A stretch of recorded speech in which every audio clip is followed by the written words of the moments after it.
This real life gunfight is a perfect example of why you need training if you're going to have an AR-15 for home defense. In today's real life video, we're going to look at a gunfight caught on camera, a quick little news story, but I think it's a perfect example of why, if you do have an AR-15 for home defense, you also need to be trained how to use it. If you don't know me yet, my name is Caleb Lee. I am the #1 bestselling author of Concealed Carry 101, and I'm also the founder of Patriot Training Center, where we teach live gun training courses in pistols, rifles, and shotguns for people just like you who want to learn how to defend themselves and their family. So let's get into today's clip, and I'm just going to go ahead and play it here without comment first. It was like a scene out of a movie, a gun battle over pricey exotic dogs. This woman, in fear for her and her girlfriend's life, is forced to fire after a group of young men start shooting at her. We gotta knock on the door. The three young men you can clearly see in this ring video went to the woman's West Park home around 7:30. She breeds exotic dogs, and she figured they were there to inquire about them. As soon as I turn around, that's when he grabbed me. One of the men then grabbed the woman, holding her at gunpoint. There was a struggle. Other guy that was standing here went and put his arm around me, put the gun to my head, and then I started screaming, trying to wiggle myself out. The trio take off with two exotic micro bullies, similar to the dogs you see here. They are worth about $4,000 each. The robbers don't leave quietly either. They shoot at the woman, and that's when she goes into her home to grab her gun. I would have done anything to protect my girlfriend. Yes, so investigators say not face any charges. All right, so I don't have the news story that goes with this, so I don't know all the details here. So the one thing that stood out to me about this, so I can't comment on all the specifics here, but this I think is an example of why it's important for everybody, even if you have an AR-15 for home defense. I made plenty of videos on the channel about why that's so great, such a good choice. It's a good platform, but everybody needs training, and I think this is just a perfect example. If we look here at the method of firing here that is being employed, this is way less than ideal. So obviously we see this lady, setting aside the fact how this whole event went down. Obviously, it's in the news clip video here. It says that she wasn't charged, so it looks like the police had justified that this was self-defense.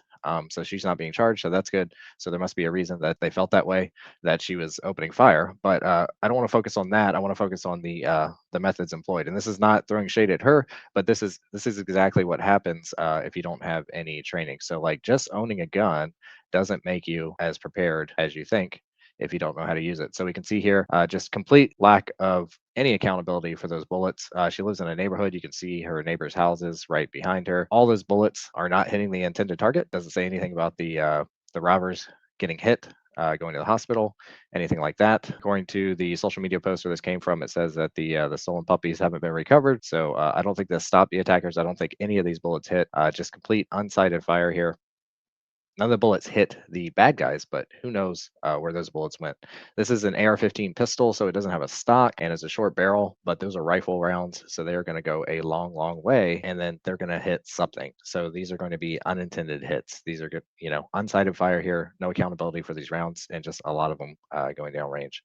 So obviously she was put in this position. She didn't choose, like the robbers, to start the gunfight and all that. So again, not attacking this woman that defended herself here, and the police cleared her. So according to the law, it was justified. But this is just why we need training, and I think this is a perfect example, because you're just going to default to some type of response. So like, she's scared, she's getting shot at, so she's trying to hide behind the car, and then she's just putting the gun up and firing blindly, just trying to make something happen, right? So you're just going to default. You've heard this probably before. You're not going to rise to the occasion. You're going to default to your level of training, right?